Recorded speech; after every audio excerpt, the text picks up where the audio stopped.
it's kind of weird for you because you played in Chile a couple of weeks ago, and then it's coming back again to the same Yeah. country, which is not a country. It's country at the south of America. It's far away place, and you had an amazing experience playing in a TV show. And Yeah. I don't know if you wonder how many people were watching the TVs when you were playing, because you were We didn't playing know. prime time. We didn't know until afterwards. We were told that like a third of all of Chile was watching the show, but we didn't know that until after the show. Maybe it was best for you not to know that. Yeah, maybe. But that TV show, everybody was laughing that we came to Chile to play one show because that's a really long way from Los Angeles. Uh, so Mm. everybody was like, why are we doing this? Why are we doing this? And is it worth it? And we got down there and we just had so much fun and we played a great show and the crowd was incredible and we love Chile. Chile is for us one of our favorite places to go to. So for And us, why? And what was? And when was the first time you came to Santiago? I guess maybe 2008, something like that. Yeah, yeah, at least it might have been earlier than that, even. earlier, It might have been earlier than 2006. that. Okay, but you play Yeah. the same place that you're gonna play right now, the arena. Oh, we are? I didn't know Yeah, that. same place. But that time you play twice, and now you're playing three times. Yeah, Almost yeah, 20 years later, you are playing more arenas than before. yeah, That's I what. guess yeah, yeah. I'm thankful for that. That's all I could say. What can you say? That's out of my control. We write music, play music, and have fun doing it, and the rest is up to everybody else. But do you feel that it had something to do your presentation in the Festival de Viña TV show? Maybe adding Oh, a for third sure. date. For sure. Yeah, absolutely. Absolutely. Like, if you look at it like it's our job to play music, you have to go Yeah. out and play in front of people and do the things, fly halfway across the world for one thing and come back and do interviews when you're sick and be on TV when you need to be on TV. That part of it's like a job. But when we actually get on stage, that's the fun part. That's we always have fun doing that. And I think it And shows. and Chris, do you think it had something to do with this?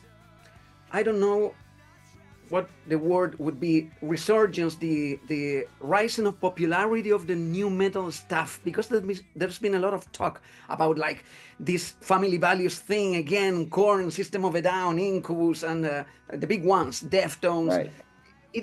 It has something to do in terms of getting into new audiences. Maybe, but we've always been there. We've done the tours with Korn and the Deftones and System of a Down, and that's kind of our world. And sometimes we play with other artists and things like that. But for us, this is what we do, and it's like anything. It's like style of clothes. It kind of comes in and goes out and comes in and goes out.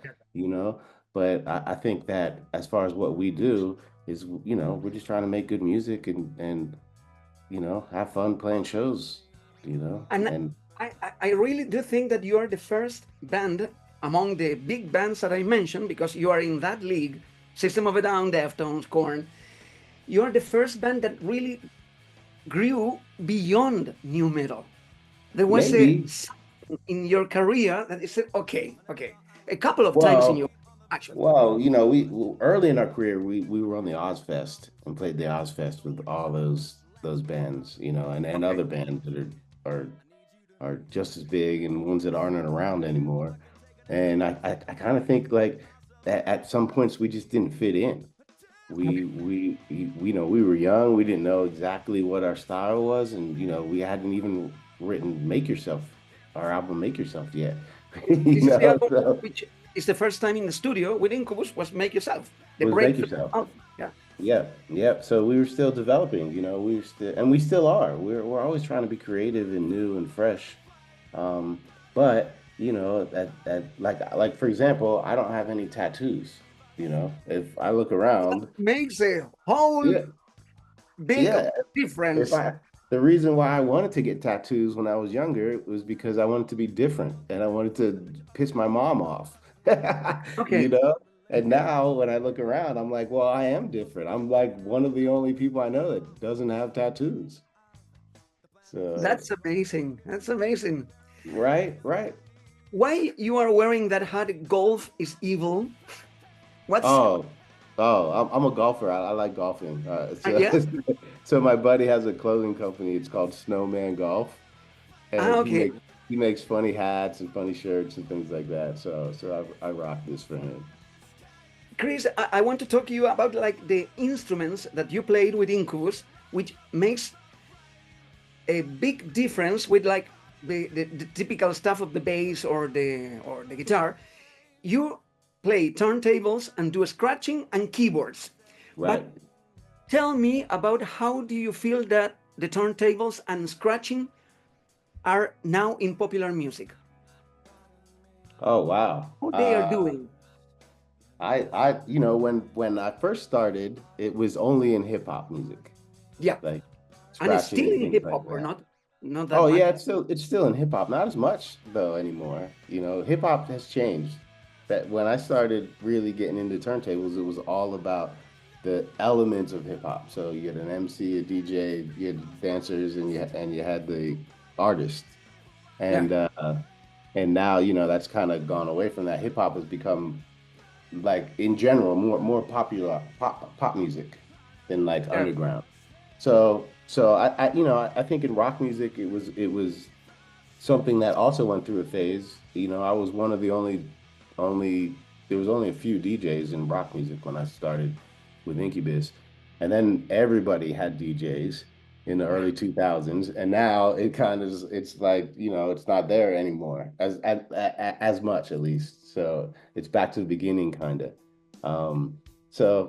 For me, it's what I do. I love doing it. Like I learned it at a young age, and I love scratching and being creative on a pair of turntables. It's an instrument. Yeah. So that's what I do. Definitely.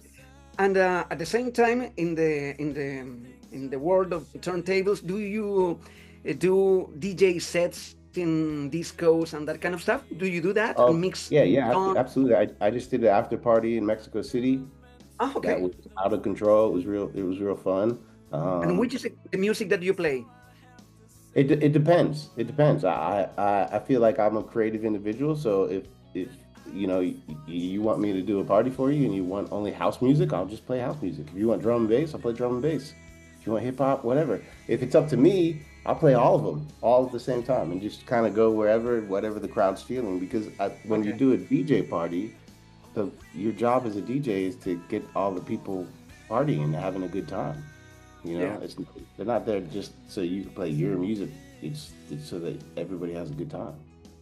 And now that we are talking about instruments in the band, the bass, now it's the center of the attention of Incubus because you have a gorgeous girl playing bass and she's Sure. amazing. And I wonder when you went out and looked for a bass this time for the third time, you were thinking about a girl or it was auditions and there were boys and girls and you were considering many names or I mean, we how? consider everybody. It was not just we weren't limited. I think we some of the guys in the band wanted to give a girl more of a spotlight than a guy, just because Yeah, there's not as many girls in rock music, and we just kind of wanted to let that be an avenue for somebody. yeah. And then, how it actually happened was Ben Kenny, our old bass player, actually recommended her. We talked to him and he was like, he's got a certain style of playing, and he's like, hey, I think Nicole can do the things that I do and play the things that I play, and guys should reach out to her. And it was just the right time in the right space. She was just leaving Panic at the Disco because they were closing down. Okay. So it was just the right time, and it was really Ben that introduced us to her. And she went in the studio with you. We're gonna talk about the new album 25, but Right, you redid the album Morning View. right. I wonder why did you do that new version because of the new interpretations or the new bass player or there was tell me a Well, little.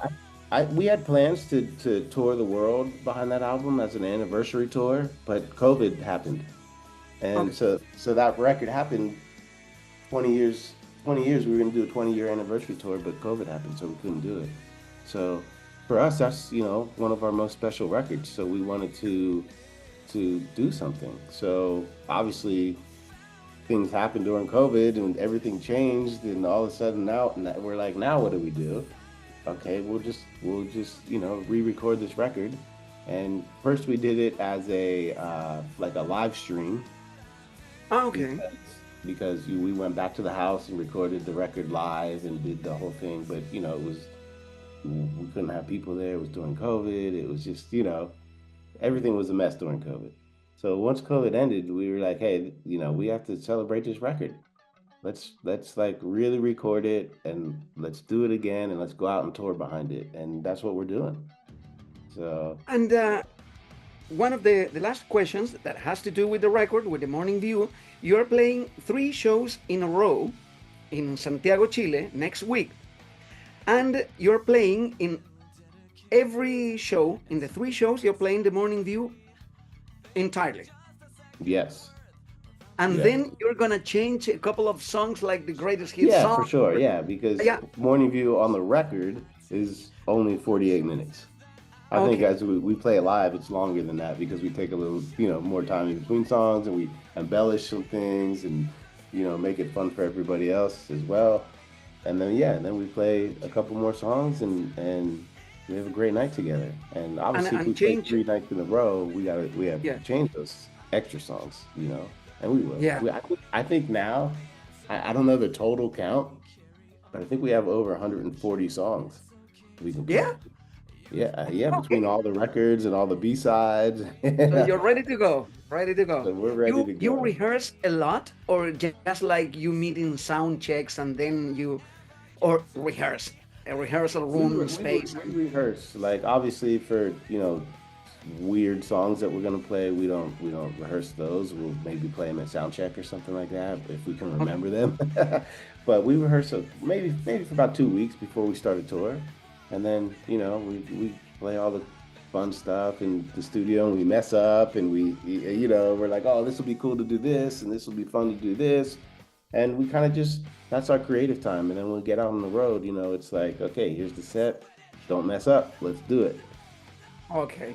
And the Yeah. very last question, Chris, you have a record ready to go, already mixed and recorded, and but you are still thinking about like what would be the best time to release it.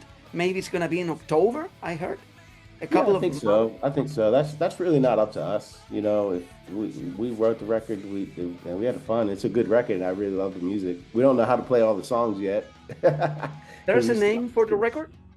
No, we not don't know yet. We don't have not the yet. artwork yet. So those are the things that take a little time, and then to promote the record, have a plan to promote the record and put the record out. That's more of a record label thing. So the record label Okay. has to kind of figure out what they want to do and where it fits in, with their plans and things like that. So it's not just us. Like if it was just us, we'd write a song and just put the song out, and it Okay. would be no problem. But there's a big team. There's a lot of people involved and things like that. So we just So we wait for the right time, and then we'll put it out and we'll go play those songs. considering that you are the guy behind Make Yourself and Morning View and Light Grenades and all that stuff, why did you like this new record so much? It sounds like all those albums and even better, just like it. This is the last question. Well, I mean, it's very easy. It's very easy. We have a new bass player. We wrote a new record with a new bass player. It's different energy. It's really, we enjoyed writing music. That's what we love to do, and we're fortunate that we get to tour and come to Chile and play 3 shows and, Okay. go to London and go to Germany and do all these things. But really at the heart of it is you have to make the music. And Mm. that's what we love to do. And this was the first time writing new music with Nicole. And, if you could sustain a career just writing music as a band, we would do that for sure. Okay. Welcome back with your new album. Welcome back, Incubus, to Santiago, Chile. Thank you very much for your interview, for your time, Of Chris. course, we can't wait to be back there. We'd I'll love see to. you. It's really one of our favorite places in the world. See you next week.